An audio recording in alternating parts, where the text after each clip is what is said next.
So it seems that the Eldar war host are out in force with their new codex. Let's take a look at some top tournament lists of Aspect warriors and Grav tanks.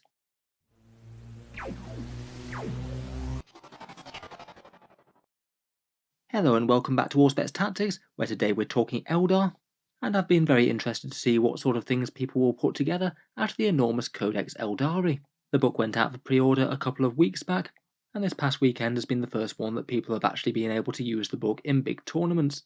Kind of as expected, there's a slightly smaller showing from them this week. I suspect they might get going in force a bit more in the next week or so, particularly as there weren't all that many events using the new books, and perhaps some of the most powerful builds out at the moment might have a fair few models that people don't have in abundance.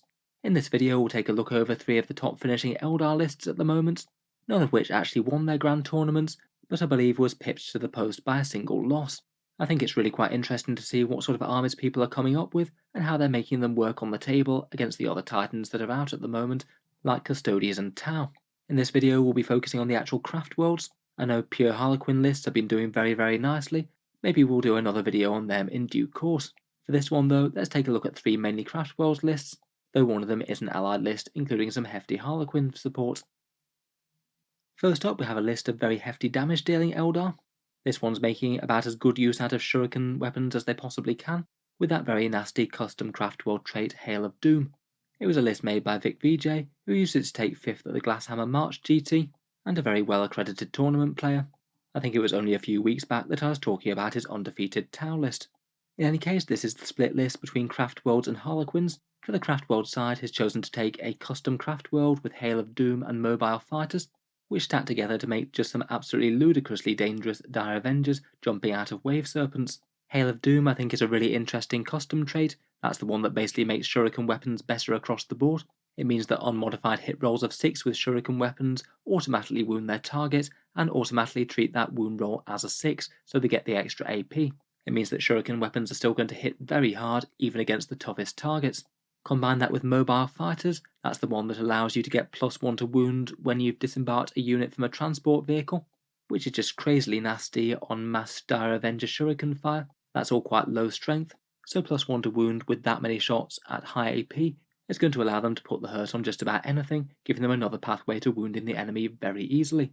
Perhaps as you've gathered from this already, the Craftworld detachment is kind of dominated by 2 Wave Serpents, each of them taking twin Shuriken cannons and catapults, kind of unsurprisingly with Hail of Doom, and then inside them are 2 big units of Dire Avengers, 2 units of 10, with the Exarchs taking the second Shuriken catapult for a very nasty 30 strength 4 AP-2 Shuriken shots out of each one. With those 2 Craftworld traits, they've got a good chance of melting just about anything. They'll obliterate the vast majority of infantry squads, and even if you turn them against something like a toughness 7 vehicle, you still on average kill most battle tanks, even if you don't get anything else involved like Guide or Doom.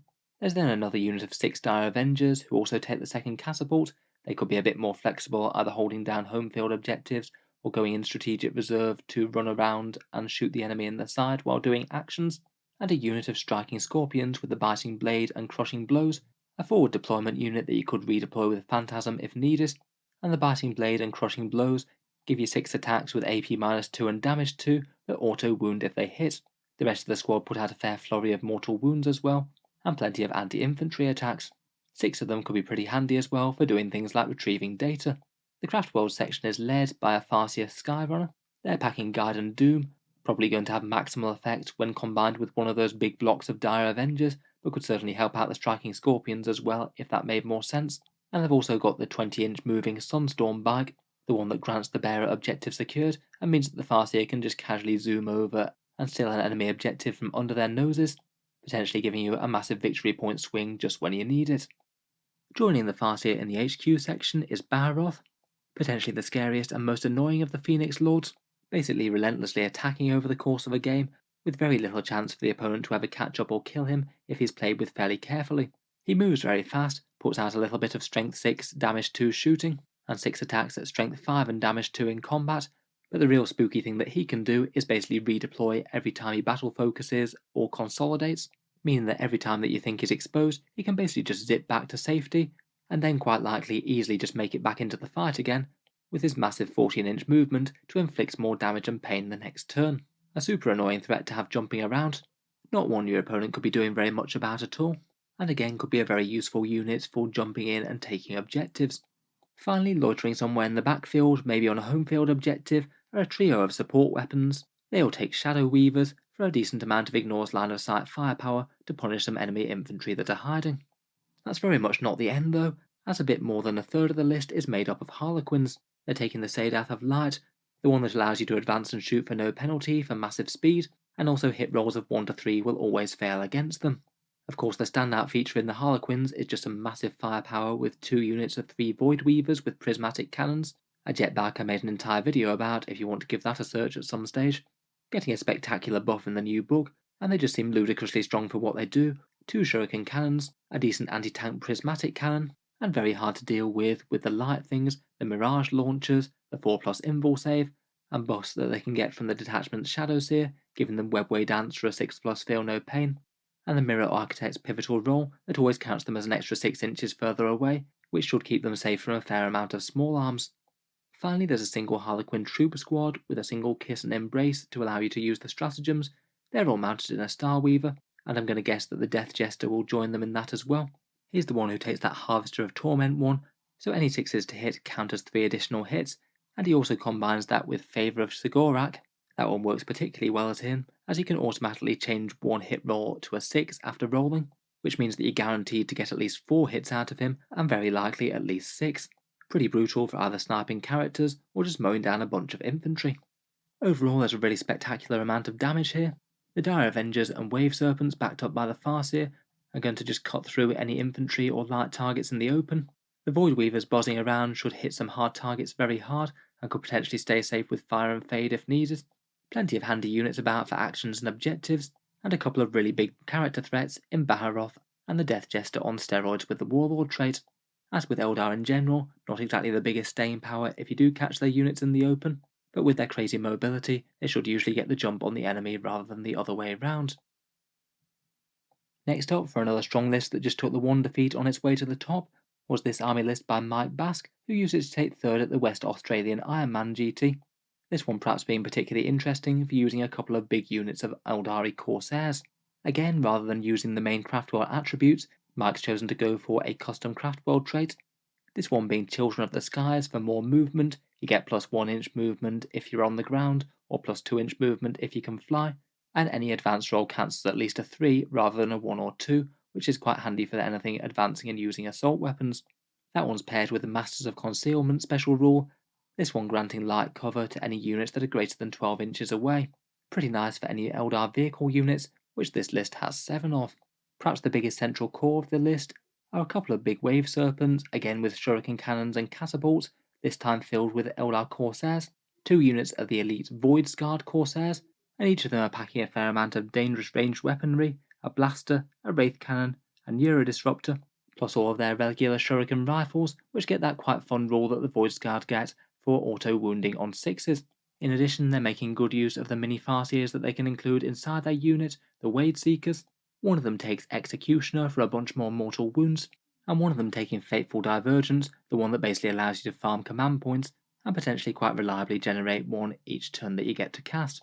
They do get Obsec, so even though they're not core, they'll do a good job of being scary damage dealers jumping out of the Serpents, even if they don't get the Craftworld attributes or anything. Otherwise, leading this particular war host is an Autarch with a Banshee Blade and Wings and Fusion Pistol. He can move ridiculously swiftly with the Falcon Swiftness Warlord trait for an extra 2 inch movement, and hits pretty hard in combat with a damage 2 sword, going up to a decent strength 6.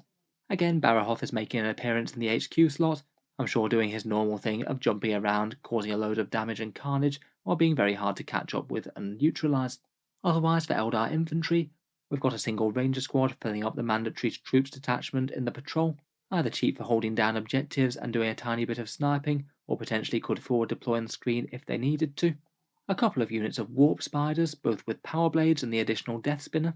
They'd certainly be an annoying threat in the mid-board, firing and then jumping behind terrain. Both of them make use of Exarch powers. The one squad takes Surprise Assault, which gives them +1 shot from their Death Spinners when they deep strike in. One of them takes Web of Deceit, the one that allows you to battle focus to basically jump anywhere on the board once per game. And the Surprise Assault one also takes the very nice Spider's Bite Power Blades. They're the ones that actually turn the squad into a fairly credible melee threat as well, and could be a really nasty 1-2 punch between those death spinners and a charge, perhaps locking in a very high likelihood of a charge with Strands of Fate. Finally, for Aspect Warriors, we've got a unit of Swooping Hawks. They're the ones with the AP0 anti-infantry guns that can basically redeploy every time they fire. They're fairly well loaded with kit as well, taking the Hawk's Talon, the Phoenix Plume for a little bit of extra durability, and Suppressing Fire as the Exarch trait. That one gives them a chance to cancel enemy overwatch or cancel enemy actions. Finally, for some vehicles to do the heavy lifting, we have 3 Wraith Lords, each of them armed with a Ghost Glaive and 2 Shuriken Cannons. For 135 points, that does seem like a good all-rounder profile for them. Very good damage D3 plus 3 melee threat if they get into combat, and a whole bunch of strength 6 damage 2 shots as they stomp up. Being core, they could certainly profit for some rerolls with the Autarch as well. Finally, for a bit of Ignore's line of sight shooting, there are a couple of Night Spinners as well. I feel they're fairly similar in terms of damage output to the support weapons with the Shadow Weavers. The Night Spinners just slanted a bit more against heavy targets and particularly 2 wound infantry. In any case, it looks like the list had a very good run at the tournament, only losing once to Adeptus Custodes. It's kind of cool to see Corsairs being used, quite likely conversion seeing as this will be before their box came out, and good to see Wraith Lords in action again. I did have a feeling that they'd be a unit that will be experimented with, particularly as one of the biggest and stompiest units in the book that has core. Finally, we've got a really well-rounded Beotan Aspect Warrior list that also makes a heavy use of Grav tanks as well. This one was run by James Grover of Goonhammer, who used it to take third at the Twisted Dice War of the Dark Prince Grand Tournament, and it's really cool to see a list that fits with Beotan so well and the lore do quite so well. You can't really get much more Beotan than a whole bunch of dire Avengers, backed up by 4 other different aspects, and supported by some big guns from Grav tanks.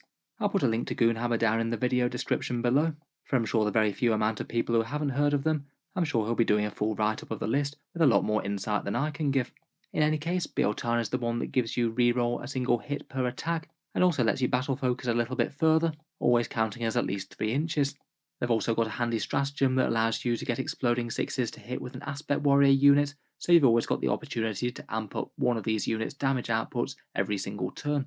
The list is made up of just a single Beotan battalion, so quite a lot of command points on offer. Leading the list is a Farseer, Autarch and Warlock, all on jet bikes. The Farseer takes the very popular combo of Guide and Doom, make one of your units more dangerous, make one of the enemy units more dead, and uses the Spirit Stone of Anatlan, the really good Beotan relic, to know 1 extra power and also reroll 1 psychic test per turn. That extra power appears to be Will of Azayan. It gives a core or character unit Obsec, and also allows them to shoot while doing actions, say allowing units like the Dire Avengers to get busy retrieving data or raising banners and things, while also putting out a decent hail of shuriken fire. Obsec certainly doesn't hurt as well if you are on the midfield objectives. The Farseer also takes Seer of the Shifting Vector as well, regenerating command points on 6s for you or your opponent, so quite a good way of getting more command points on the board there. The Autarch Skyrunner takes a Laser Lance and Sunstorm, the extra fast bike with Obsec, and also has Fate's Messenger to make him more tanky. Once per turn, a failed save becomes damage 0. Quite a nice combination with that Obsec bike, meaning that there's a better chance of surviving on far-flung objectives if your opponent can't hit you with all that much stuff. Finally, there's a Warlock Skyrunner that counts as slotless due to a Farseer being there, and he takes Protect and Jinx. Jinx to ruin enemy armor saves is going to go down very well with a whole load of the units on this list, perhaps particularly the Guardian Defenders or Striking Scorpions with their lower AP. Moving on, we have the infantry, and have a whole bunch of Eldar threats to put on the table. 2 units of Rangers, both of which can either secure objectives or deploy forward to screen or do actions early. One of them takes the Wireweave Net, which will be quite good for those purposes, getting a bunch of mortal wounds if the enemy decides to charge them. To fill out the other mandatory troop slot, there's a unit of 10 Guardians, which I guess might go in one of the Wave Serpents, maybe the same as a big squad of Dire Avengers with the extra Shuriken Catapult, who again are going to be able to spit out an enormous amount of hurt for their cost. Then we've got another small unit of Dire Avengers, who again take the extra Catapult. I wonder if they might be a candidate for starting in Strategic Reserve and popping up to do actions, maybe with Will of Azayan if they want to shoot as well. 2 of the melee aspect units, 5 Striking Scorpions with the Biting Blade and Crushing Blow combo, 5 Howling Banshees with the Executioner and Piercing Strike special rule. Piercing Strikes gives you Exarch plus 1 damage, so that's typically going to be damage 3, very handy against things like Custodes, I guess. Then 4 Shining Spears. The Exarch upgrades to the Shuriken Cannon, which I believe costs no extra, and also has Kane's Lance, a 4+ chance for D3 mortal wounds and making the enemy fight last when they charge in. And then we've got the Warp Spiders, again with that combo of Power Blades, Surprise Assault, and the Spider's Bite. Very nice unit to have in Strategic Reserve again, decent shooting damage, and then perhaps a decent charge threat as well. For transports and a bit of anti-tank, there's 2 Wave Serpents with twin Bright Lancers and Catapults, the Bright Lancers being particularly handy in Bealtan, I think, as you can re-roll one of those hit rolls to make them more reliable. And I guess they'd kind of have an option of what they wanted to transport. I guess it could be the Dire Avengers and the Guardians, but you could maybe swap the Guardians out for Howling Banshees plus the other squad of Dire Avengers if it made more sense.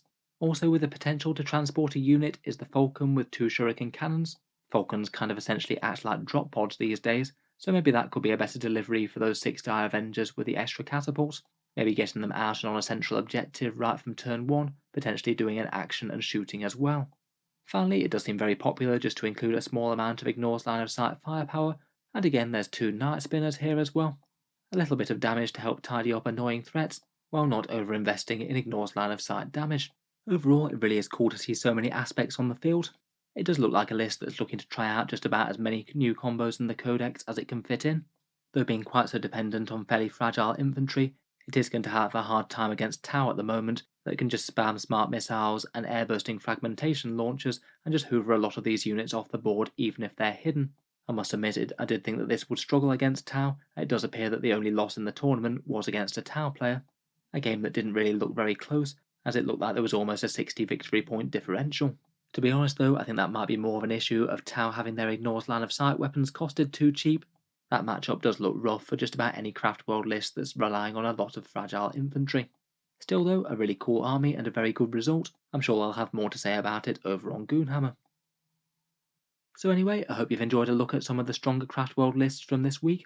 I feel like people are in the initial trying out and testing phase of the new codex, where people are putting some combos to the test and seeing which ones are the ones that actually work in practice. I have a feeling that we might be seeing a fair few more Harlequin travelling players included in these lists in the future. Those Void Weavers, as we saw in List 1, look incredibly good. Let me know your thoughts down in the comments below, and particularly any other insights that I didn't know about these lists. Obviously I'm not the person who designed or played them. If you've enjoyed the video, feel free to subscribe to Auspex Tactics, where I'll certainly keep these regular 40k videos coming. I aim to have new stuff out just about every day, and I'm sure we'll have plenty more for the Eldar. Finally, if you have been enjoying all the videos on the channel, I would just like to mention that Auspex Tactics does have a Patreon page, and that's what allows me to keep these videos coming quite so regularly. Channel patrons do get a fair few advantages, seeing certain videos early, regular votes to see what sort of things happen next on the channel, and automatic entry into the regular prize giveaways with a chance to win some really big model kits. If any of that sounds good to you, or you'd just like to help support, the link is down in the video description. In any case, a massive thank you for listening, and I'll hope to see you guys next time.